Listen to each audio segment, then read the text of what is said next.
Hello, it's Monday, January 11th in Arkansas, and baby, it's cold outside. I'm Max Brantley with the Arkansas Times. Slow news day, so let's look back a little bit at what happened over the weekend. Is there such a thing as a good funeral? Well, maybe when the person who's died is 90 years old, lived a full and wonderful life, was in ailing health, and there are people around that can remember his glory days. That was the case yesterday. I think you'd have to say Dale Bumper's memorial service was a good funeral. Bill Clinton spoke, David Pryor spoke, Ernie Dumas spoke.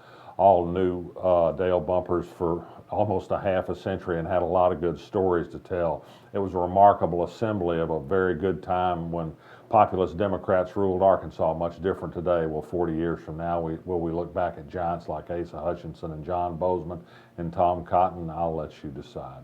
Crime is in the news in Little Rock today. The Little Rock police have arrested 3 people for trying to rob the Red Lobster restaurant in Little Rock Saturday night. There was a shootout with police. One police officer who broke up the robbery was wounded, but he'll be okay. A 17-year-old was shot and is in the hospital as well. The SWAT team had to be called out last night to make the 3rd arrest. Tear gas was fired to drive him out of the house.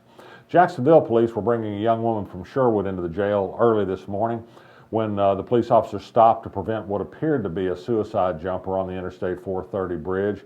That gave the woman in his car an opportunity to drive off in his police cruiser. A chase ensued. She was run down in Camac Village by Little Rock police. She's in jail now, too. No other further damage was done.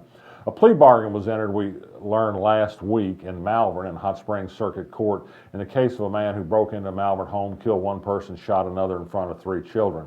He'll get 56 years in prison. He faced a death penalty. An interesting sidelight of this case was an allegation in pleadings, perhaps that pushed the plea bargain along, that the circuit judge in the case had spoken with members of the Arkansas Supreme Court, Karen Baker and Joe Hart, before they issued a ruling turning down a defense attorney motion for a delay in the case.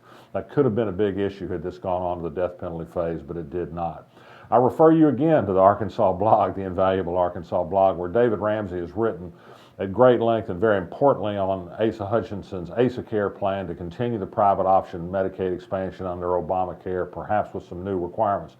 David has made very clear that Hutchinson's portrayal that Medicaid cuts are necessary to pay for the private option are simply not true. He's using it to sell it to recalcitrant Republicans, but it's not. It's a false offer. We can do one or the other or both, but they're not linked in any way. Asa Hutchinson, by the way, rang the bell at the New York Stock Exchange this morning to open trading. They pass that honor around to people who sign up and have reasons for be there. He appeared on cable news and talked about his computer education initiative.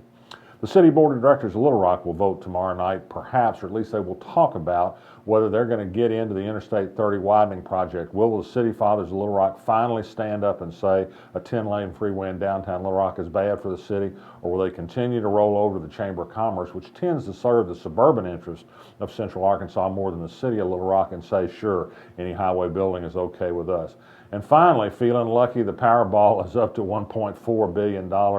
Whatever else happens, you probably won't win. The odds are insurmountable against it. But the Arkansas Lottery made something like $3 or $4 million Friday and Saturday alone for scholarships on ticket sales. So at least there's that bright side to the suckers bet on the lottery. I'm Max Brantley. I'll be back tomorrow.